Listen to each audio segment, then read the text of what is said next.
Hey, what's going on? This is Derek Bass, D Bass Photography, and I'm back with another video today. And I want to talk about gradient maps. Gradient maps can be used to color images, and that's what we're going to talk about today. It's real simple, it's real easy, and it's something that you should learn if you don't already know it. So here we go. First thing I'm going to do is I'm going to duplicate the image with Control J. You could probably set up your shortcut keys to do whatever you want to do. I got Control H, what I'm going to hit to bring up the shadows and highlights. And what that does, the dog is barking. What that does is just bring up the shadows and highlights, so when I add the gradient map, it's not like oversaturated or too dark. Okay, so we're just going to play around with the tone a little bit, find something we like, and then come right here and add a gradient map. Now if it's looking like this and a little crazy, you might need to click reverse right here so you can get the colors, the highlights on highlights and the shadows on shadows. Right now what you're going to do from here is just turn that blend mode from normal to soft light, and then you find colors you like. So you know, if you see like some warm coming in right here, you might want to go with warm tones for this entire image. So let's go something like a light brownish type color. Hit OK, and for the darks, you know, I don't know if you want this like black, you know, so you could probably add a little color. Let's add like a deep brown color, you know, something like that. And now we got warm tones throughout the whole image. In the lights we got this light brown, and in the darks we got this dark brown. And if you don't want it that dark, you can always click on it and just click a different color. Or if you don't want it that saturated, you come over here until you find something that you like. Me personally, I think it looks good like right about there. Hit OK, and that's your image right there. You know, it's simple, it's fast, it's easy, and it works. If you show the before and after, that's the before where we first started with the image, and in just 2 steps we got the image looking like that. And then you can just like skin retouch whatever else you're going to do to the image, add a little sun flare, you know, whatever.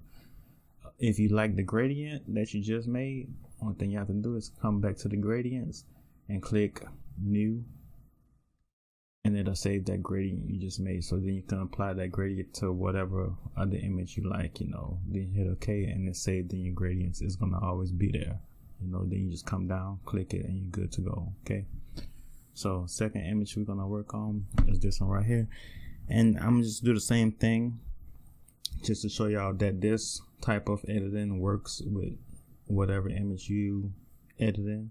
So we're just gonna hit Control J and Control H to bring up the shadows and highlights, and then we're gonna up the radius to somewhere around here and bring up the tone just a little bit. Let's bring it down to something like this. Then we hit OK, and now from here we just add our gradient map.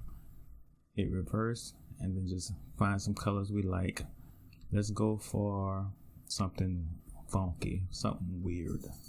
Let's go for like this for the highlights, and for the shadows let's go like a magenta type color, something like that. Hit OK, hit OK for right here. Then you just hit soft light, see what it look like.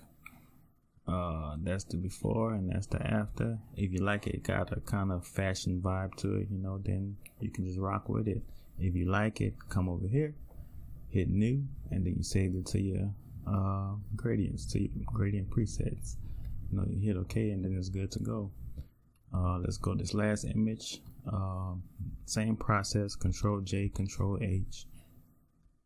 Bring this radius up some to, you know, you don't want it looking too crazy, you know, just bring it up to kind of blend everything out. Hit OK, and now you add your gradient. Click on gradient, reverse it. Let's find some colors we might. If you like the last one you just did, you just hit OK, and then you just hit soft light, and then yeah, that looks good, you know. And you can just do this throughout all your images. Like if I shot or if I'm going to edit maybe like 10 images from this set and I like the way this look, I'll just open it up and repeat this whole process. I already have my gradient, hit gradient, and that's good to go. Or if you don't like it, you want to change colors, you can always come in here and Then you can play around with your opacity. If it's too much or if it's, you know, not enough, you can bring it all the way up or bring it all the way down. Or you can just like add a curves layer underneath the gradient map, right? You always want to have your color on top because it's on top of everything. You don't want any like adjustment, especially like curves on top of it, because it's going to affect the way the colors look. But if you put it underneath, it won't affect the way the colors look. The colors remain the same. So let's say like if you want to add like, I don't know, a matte finish. Let me reset this. Most people, you know, they come up here and they bring the matte. I never go past this line right there because it looks tacky and weird. And I always keep an S curve because I like to keep my contrast intact. Something like this right here. Yeah. So let's see a before and after. Like that's the before and that's after. And that's like very simple. Let's bring this opacity down some. Let's bring this curves down just a little bit. Before and after again. It's very simple, people. I'm telling you, you come up here, play with these gradient maps, you'll be good to go. Alright, thanks y'all. Thank y'all for watching this video. I appreciate it.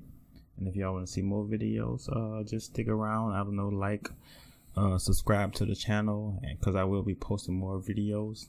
So until next time, peace.